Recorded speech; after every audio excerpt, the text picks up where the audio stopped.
pero itong isa, ayan po, ayan, tabing na po siya. So ayan, ayan po kakadwa. So papalitan na po siya ng ating bagong brake lever at ipapakita ko po sa inyo. Ayan po yung ating bagong brake lever. At ang maganda dito sa ating brake lever kakadwa ay may adjustment po yan. Ito, ayan, pwede mong i-adjust yan kakadwa. Ayan, adjustment po siya. Ayan, na-adjustment po yung ating brake lever na binili. Ayan, ito po yung Datak Sokoyo. Ayan.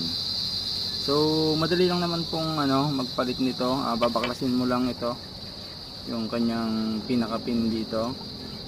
Ayan, ganyan. Ito po yung nut niya sa ilalim. Bali yung tools na gagamitin dito kakadwa ay 10mm po. Ayan, yan lang po. Kakabit nyo lang po yan. Tapos niya, plug and play na po to kasi kakadwa, pang NMAX po talaga itong binili natin. So tara, ikabit na natin.